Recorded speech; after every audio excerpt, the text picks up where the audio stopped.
And we were sitting at our table, big tables, 4 people, and I peed on myself. And then my friend saw it, and she looked. She called the teacher over, and she started pointing because it went under the table. I remember my thoughts. I was thinking, oh, I'll just tell them that it rained or the roof leaked and it went under the table. You had a cool story lined up, didn't you? You're 5. I mean...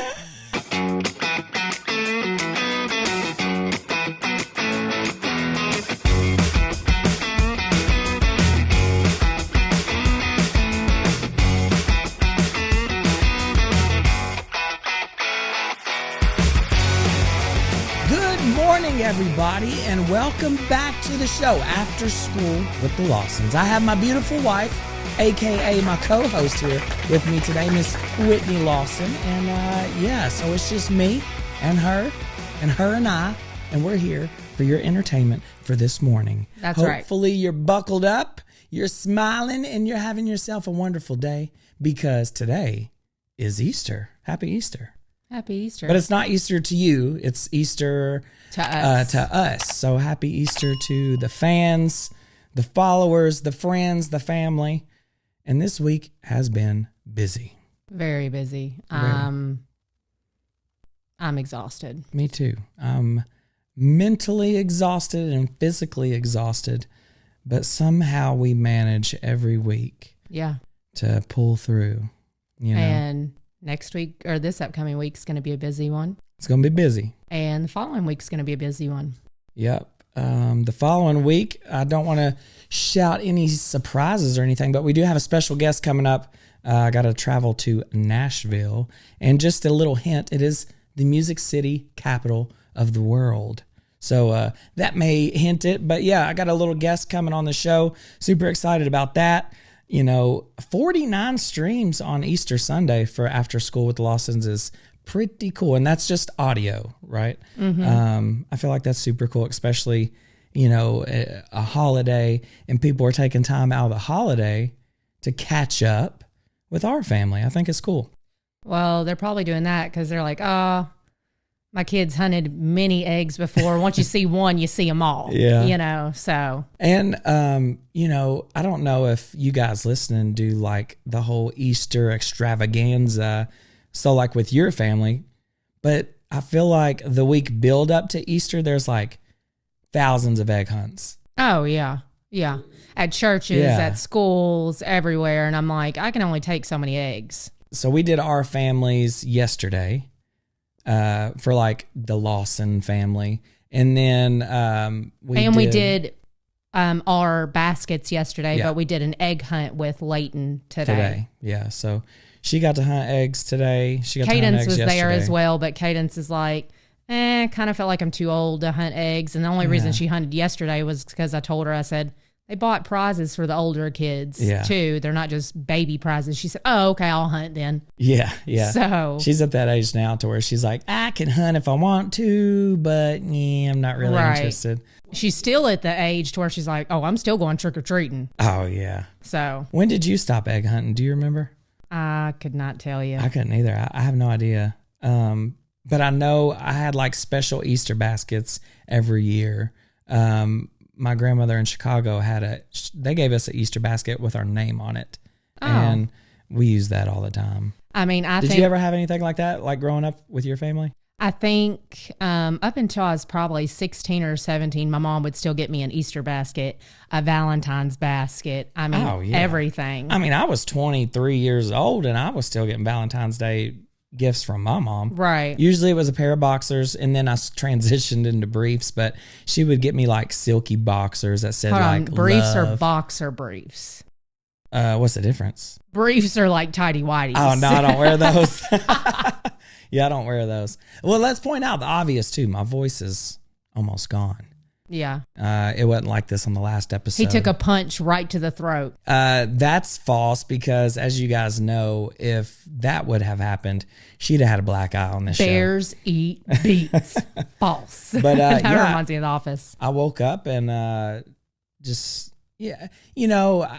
can't say that I don't feel bad. I do, I get real exhausted really easy, but my voice is gone. It feels like someone's kind of got a little choke on me a little bit. I think the allergies are really bad. I mean, you could tell we just got our car detailed yesterday. Covered in pollen. And this morning it was covered in pollen. I mean, it's very bad for everybody. Yeah, this time of year is rough too. I mean, if you can... seasonal allergies. I'm constantly and stuff like clearing my throat. The drainage you and I have had. I mean, I honestly think that's what it is. Yeah, you can go out there and write "wash me," and it looks like gravel dust, like you've been on a gravel road, but it's not. Yellow. It's pollen. Yeah.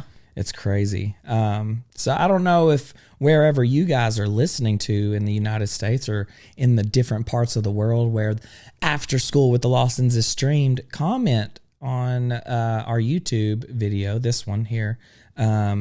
If you are listening and you're like, YouTube video, I didn't know they had this on a YouTube video. Yeah, you could watch us. Just search After School with the Lawsons on YouTube and comment where you're from and like, is the seasonal allergies the same? Is there pollen on everything all over the world this time of year? You know, I've always wondered that. You ever just like look at someone and they're talking? Yeah. Like, I'm not saying this to be rude, but I was looking at you and like, I can totally process what you said, but in that moment I wasn't listening. I'm just sitting there and it's almost like a mumble in the background. That's usual husband-wife relation. Usually that's so what's your... And it's weird because you're not paying attention, like you're really not listening, but you really did process what they say. What'd I say? Comment wherever you live if the pollen's high. Yeah, so what that's called is selective hearing. Men have that as well. So all those times when you're saying, honey, do you hear me? What you just experienced, I have 24/7. So yours isn't selective hearing. It's just you're not listening. No, it's called I choose to hear what I want. Oh my gosh. Same thing with driving. You ever do that? And it's like, you ever like drive and it's like you're zoned out and you realize you're like, how did I get here? Like, I don't know about that. I do that all the time. Like I'll be zoned out and I'm like, oh my gosh, how did I get home? I don't even remember driving. Like I went through stop signs and lights and everything. Like I'm shocked. Like, how did I get home? Do you need to go see a physician? I mean, you've never done that before? No. Usually if I get behind the wheel, I know where I'm going and I know when I get there. That's the thing. Tell me, trust me. I mean, other people at home have probably done that. You zone out and it's like you know what you're doing. You're turning on your signal, you're stopping and stuff, but you literally zone out. You don't remember doing it. Turning on your signal. Like you do everything correctly. Oh. Zeus is trying to get in the room. Oh my gosh, that scared me. I thought it was like a tornado or something coming. But there's plenty of people I'm sure that do that. Yeah, no, I've never experienced. I do that a lot when I zone out and I'm like, oh my gosh, how am I home? Speaking of driving, you had a little experience yesterday during your little commute around town. So what exactly happened again? Leighton and I had my 2-year-old in the car. I was pulling out and there was a huge space. Like there was someone way down the road and you can only go right, like come out, there's no light. And so I pulled out, and of course I'm not going to speed off, but they're way down there. But they must have been going 100 miles an hour. And so they speed up and get real close to me. They're just going on their horn. Yeah. And then like come around me, speed around, and then weave right in front of me. And then all of a sudden they give me the middle finger out of their window. And I'm like, oh my gosh, like I have a 2-year-old, number 1 in the car. 2, that's not safe for anybody, any kind of traffic. And 3, did that really get you to your destination any faster because you got one spot ahead of me? Right. And then it's like, okay, maybe this person's having a bad day, whatever. And then I'm sitting at an intersection. They say haste makes waste. Have you ever heard of that? What's haste? Like hatred? No, haste means like if you're in a hurry. Like if you're in a hurry, I think. I don't think so. Daniel Science states haste means like you're in a hurry to do something. Well, Whitney Math says negative, Ghost Rider. Continue. Anyways, I was sitting at a stop. I'm waiting to get out. Traffic's built up, backed up, and it's bumper to bumper. This young man who's like 19 comes out. Can you put your phone down while I'm talking? I'm looking up haste. No, put your phone down while I'm talking. Pay haste attention to me. is an old-fashioned second-person singular form of the verb have. Now, how many words out of that sentence do you even know? Now you need to go and Google each one of those words. Haste, how would you spell haste? The only time I've ever heard haste is post haste. What is that? When someone says, we got to get down there post haste, I think. You're delusional again. I think I've heard that in a movie. Maybe a kid said it, Dennis the Menace or something. I'm not sure. Huh. All right, continue. I'm going to continue my Google search. Go ahead. And anyways, I'm sorry, I'm yawning, guys. It's late. We're exhausted. But I'm sitting there waiting to get out. It's bumper to bumper traffic. And this guy speeds up and tries to go right through these cars to come through. This old man slams on his brakes because this dude nearly hits him. And this guy pulls through. He stops directly in front of that car, flicks this old man off, and then drives off. And I'm like, are you kidding me? Like, for one, you didn't even have the right of way. And two, you're the one that almost caused an accident. And then I realized in my head, and I'm like, the two people that I've seen do this, or I see it most common, is among the younger generation. Yeah. Like 19, 20-year-olds, because that was the way it was with the woman who flipped me off. It was probably... So it was a woman and a man. Or a woman and woman who did it to me. A young guy. And then a young man who did it to the old man. To the elderly man. And I'm thinking... I don't remember stuff like that growing up. And I'm like, what happened to respecting your elders or just respecting people in general? Like, I have never seen people behave so poorly. Like, what does that get you flicking someone off? Like going somewhere? Like, I don't understand. Well, I'm going to be honest. I'm all about flipping the bird when due necessary. But with the younger generation, I just feel like it's a little bit of, obviously, it's less respect. I feel like they're entitled almost. For sure.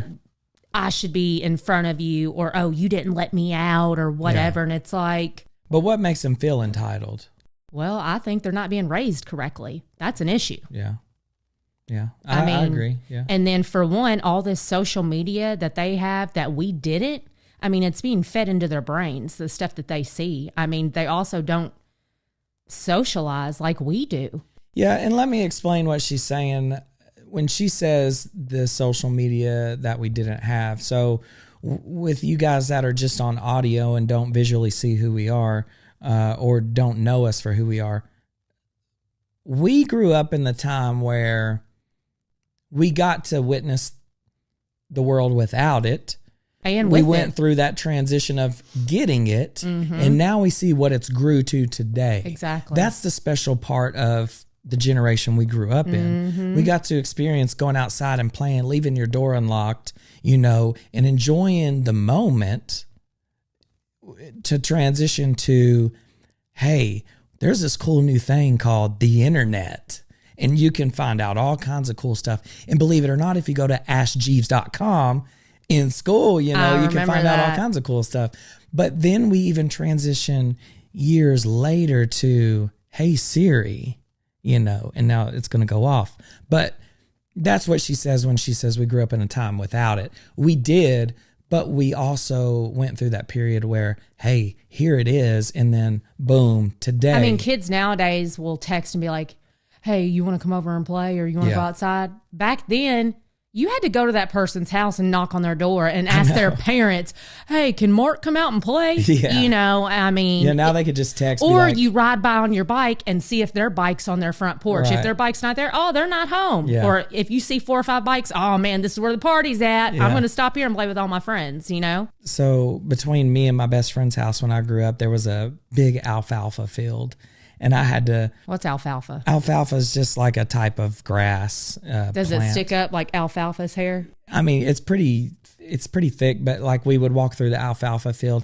I would trip on the way. And like, honestly, like it was like run and jump because it's big bushels of it, And you go down there and knock and be like, hey, could such and such come out? And if it was a no, I was pissed. 1, because I about tripped 14 times on the way down there. 2, I had to walk back. Some of the times I'd walk up the street and come back, but 9 times out of 10, I walk through the alfalfa field. Yeah. I mean, I remember when I was 9, my mom, we lived like a mile and a half away from school. My mom would let me and my brother, whether it be ride bikes, walk, take our little razor scooters that you had to use the foot, not a motorized scooter like you kids have nowadays, but the actual foot you're pedaling with. She would let us go to school by ourselves and then come back. On the Army base, though?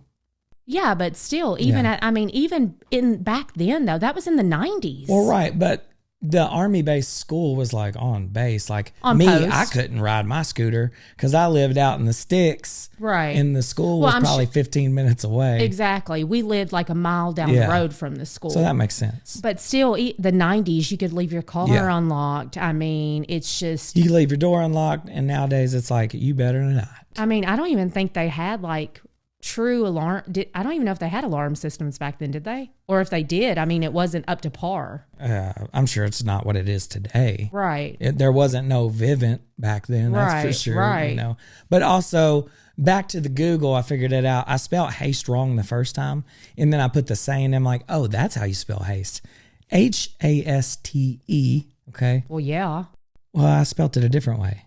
How did you spell haste? I don't know. I have to push back. Hold on. But haste means excessive speed or urgency of movement or action. So I was correct. So pretty much means that you're in a hurry. So I was correct. So when I said when I made my example, it says, we need to hurry up and go to the post office or the grocery store, post haste. I heard that on a show and I knew what it meant. Post haste. Post haste. Post hurry.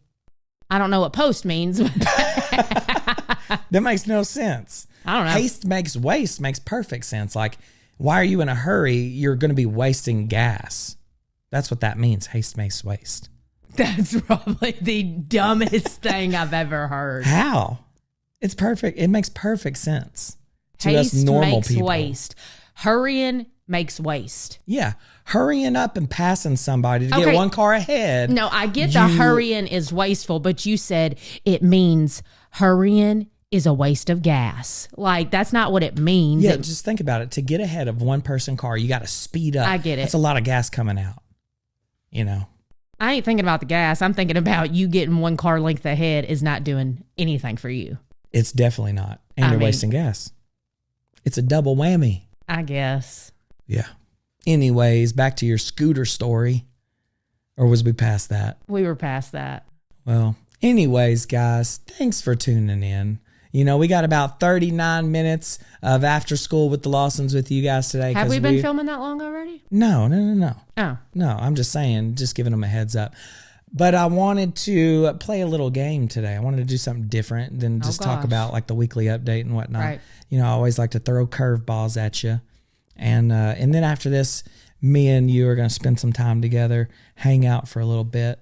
And tomorrow's back to the grind. Get a foot rub. If you're good. What do I get? My love. I'd rather get a foot rub in return. But anyways, yeah. So what I want to do is this is a little questions to ask your partner game, okay? So out of 1 to 295, pick a number. And don't ask why. That's just how many questions are on here. 276. Are you kidding me? You're going to make me scroll down that far? 200? So now you have to entertain. Okay, I'm there. 276. Okay, 276. What is the worst job you've ever had? Worst job. Do you know what that is, right? A job is something that... There's quite a few. I mean, quite a few. All right, well, what's the worst one? That's what the question is. It's not, hey, how many terrible jobs have you had throughout your life? It is, what is the worst job Whitney Lawson, now used to be Ashley, has ever had? Well, I worked at a daycare facility one time. Did you really? Yeah. And I mean, the children were cute and they were adorable. How old were you? I was probably 19. So 19, 20. Babies were cute. The kids were cute, super sweet. I loved being with the after school kids because they were older. You got to play games and have fun. That would be fun. But the people that worked there, they were harping on me all the time. Like, oh God, I'm gonna have to Google that one too. Oh my god. What do you mean harping on you? Like picking on you? Yeah, I feel like everything I did was wrong. Like, oh, you can't do this, you can't do that. I guess because I was very like interactive and friendly with the kids, but come to find out, long story short, I witnessed several times of them mistreating the kids, whether it be mentally or physically. And that's when I was like, nope, I'm out. I cannot be a part of this. And it actually got to the point to where I saw something so bad. I was like, I thought in my head, I'm like, what if this were my child? I would want someone to tell me, because they do not deserve this. They don't deserve to be here and experience this. I said, I would want someone to tell me. Like, I don't care who you are. So as soon as that child's mom showed up, I walked right out of the door, quit my job, and I told the lady before she even went inside, I told her what happened. I said, you need to get your kid out of here. And she said, thank you so much for telling me. I would have never known. And she's like, I appreciate you. And she got her daughter and she left. And they called me and they said, well, something like that, you know, we didn't know that was going on, which was BS, because that was the manager who called me. She was sitting there watching it and allowing it to happen. She's like, next time you just need to come to us and we can handle this together. And I'm like, did they get in trouble by like the state or anything? I have no idea, because I left. I didn't want to be a part of it, but that was probably the worst job I ever had, just because of what I saw, like people mistreating children. And that is why I tell you all the time, you're like, oh, you know, if you ever need a break, put Layton in daycare. And that is why to this day, I will never put her in daycare, just because of that one traumatizing experience. It ruined it. Yeah. So me, I haven't had a ton of jobs. I wasn't like a job hopper. I wasn't a job hopper, but most of these jobs I had before I got married. How many jobs have you had? You've had more jobs than me. Well, yeah, but you also had like a job lined up for you, as far as like your mom was like, hey, I got this job for you. I was trying to figure out what I wanted to do. Well, you know hell, what I mean? I didn't have a choice. She was like, right. Mom was like, you want a car or you want to play football in school? And I was like, hey, I want a car. Right. And she was like, well, you better get your butt to work. But see, the thing is, like, I got married super young.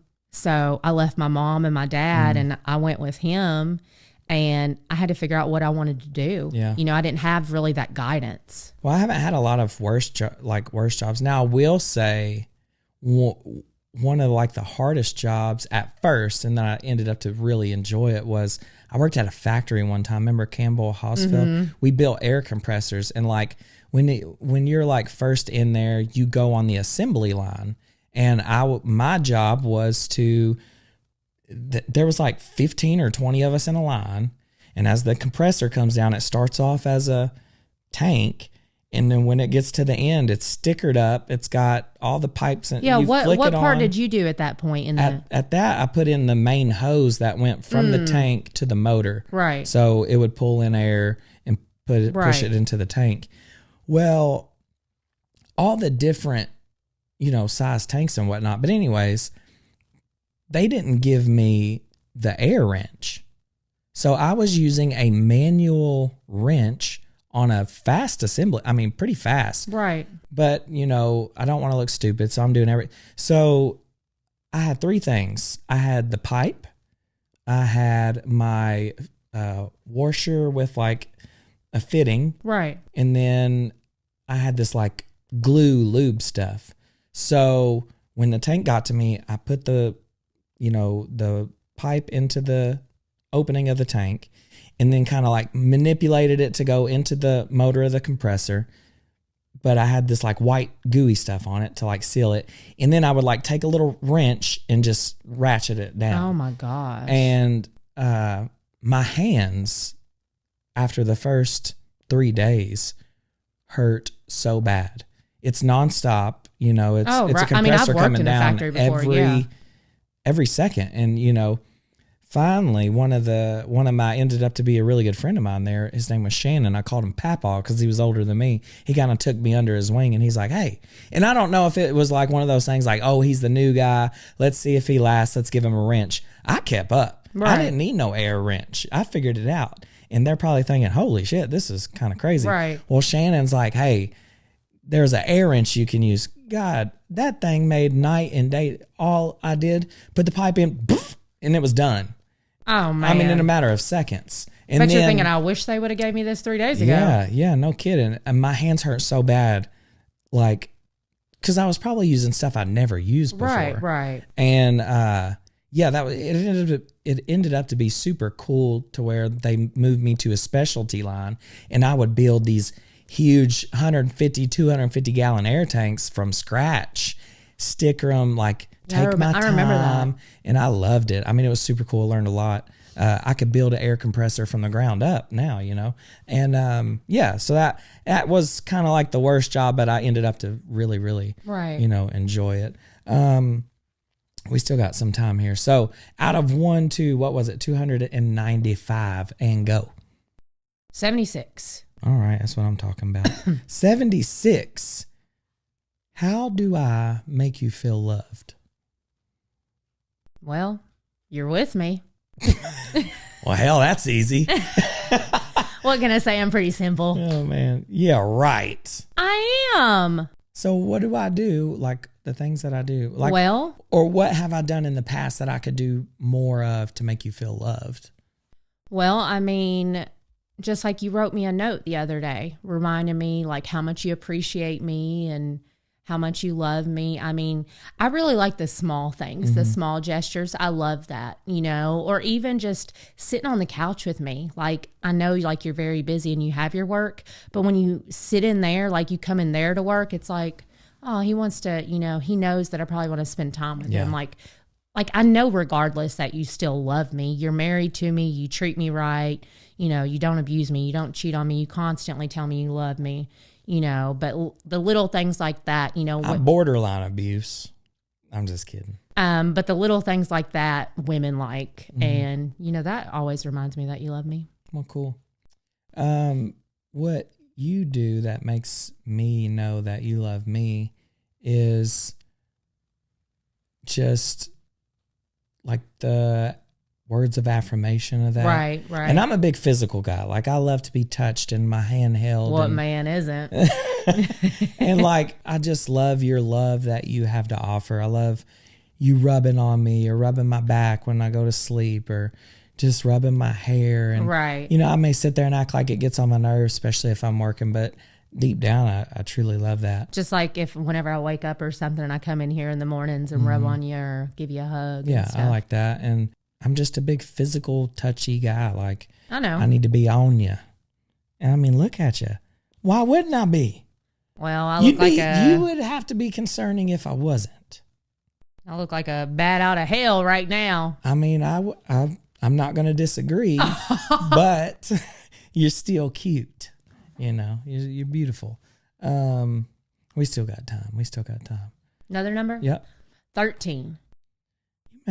My thumb's going to be sore from going to the bottom to the top all day. Who is your best friend? You? Duh. Yeah. This is my BFF, ride or die, my everything, my world, my better half, my missing puzzle piece. Yeah. See, I would have to say Jordan. Jordan, I'm coming for you. And Jordan is a guy, by the way. It's not a woman. I know a girl named Jordan. No, I mean, to a certain level, you are obviously my best friend as well. Well, take note, people. Applications. Come on, I need them. I'm looking for a new best friend. Looks like you're looking for a new husband as well. Hold up them fingers. Okay. First of all, who's wearing the wedding ring? Okay, he forgets his in the shower half the time. He's wearing it now. And mine's really nice, so I wear it when we leave the house. And when we're home, I take it off and put it in my little ring dish so it don't get messed up. I don't like to wear it when I'm washing my hands or showering. A ring dish. A ring dish. A ring dish. A ring dish. But it's really nice and I don't want to mess it up. No, at the end of the day, you are my ride or die. I can definitely count on you. I'm not going to discredit Jordan. He may be late, but I can count on him as well. Yeah. You would be there at the drop you got of a two hat. best friends. Yeah, I think so, for sure. But who's your number one best friend? Y'all going to have to draw straws. Maybe guess a number 1 to 10. Why don't we just fight it out? We'll put some boxing gloves on Jordan. You might take him. I don't want to put him through that. All right, next number. I don't know. He's been working out, though. So no, walking or running. He said he's been going to the gym. He ain't weightlifting. He's running. He goes to the gym to run on a treadmill. Yeah. I guess that's working out. He's a man. He should be going to the gym to lift weights. He's not quite a man yet. Oh. He's more like a bum man. A bum man? Alma man. Just call him a woe man. Half man, half woman. He'd be proud of that. Next number. 1. Number one. Let's see here. Who was the worst teacher you've ever had? My kindergarten teacher, I hope you're watching this. Her name was Miss Ward, but I called her Miss Wart. I legit thought that was her name until she really made me mad one day because she made me piss on myself probably 3 or 4 times that school year. You peed on yourself? Yes, probably 3 or 4 times that school year. And my mom constantly had to bring me a change of clothes because she never let me go to the bathroom. I would sit there like this and say, Miss Ward, I have to go pee. And she'd say, we're in the middle of a spelling test. Go on, keep spelling.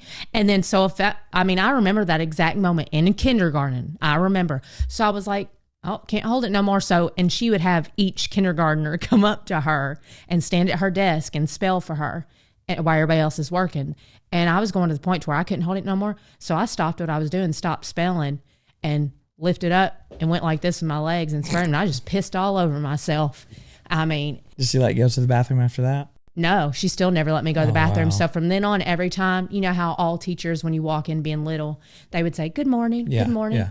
She would say, this is a Kevin Hart moment, because she would say, good morning, like to everybody. And then she said, every morning she would say, good morning, Whitney. I'd say, good morning, Miss Wart, like just to make her mad. Because she always made me pee on myself. So one time I peed, and I really thought I was going to get in trouble because this is probably 5th, 6th, 7th, 20th time, maybe. I don't know. We were in the middle of math and learning like 5 + 5 or something. And we were sitting at our table, big tables, 4 people, and I peed on myself. And then my friend saw it, and she called the teacher over, and she started pointing because it went under the table. I remember my thoughts. I was thinking, oh, I'll just tell them that it rained, or the roof leaked and it went under the table. You had a cool story lined up, didn't you? You're 5. I don't know, Miss Wart. The faucets in the bathroom are just coming in here. I don't know. Oh, man. My kindergarten teacher, I loved her to death. I don't have enough time to tell you about the teacher I hated, but my kindergarten teacher, her name was Miss Rudolph. And still to this day, she was the sweetest woman, extremely nice, super fun. And I've seen her years later after I was graduated, and she looked exactly the same. It's so weird how teachers don't age. Like the teachers that I've had, like Miss Painter that we saw in Walmart. Right. She was my 5th or 4th grade teacher in elementary school. And I seen her and I was like, Miss Painter? Well, it sounds like your kindergarten teacher was the fairy godmother. Oh, she was so sweet. And mine was the Wicked Witch of the East. She was a chain smoker. She'd drop a pack and a half of cigarettes at recess. But yeah, she was a great kindergarten teacher. Or was it Wicked Witch of the West? Who? The West Witch was... Wicked? Was bad. So mine was the Wicked Witch of the West. East. I don't know. They're probably listening thinking, they need to re-up on their Wizard of Oz. You get the point. Yeah. But yeah, those are fun. We'll have to do a couple of those questions next time. So I guess, are you considered my co-host? Yeah. I mean, this is my house too, bro.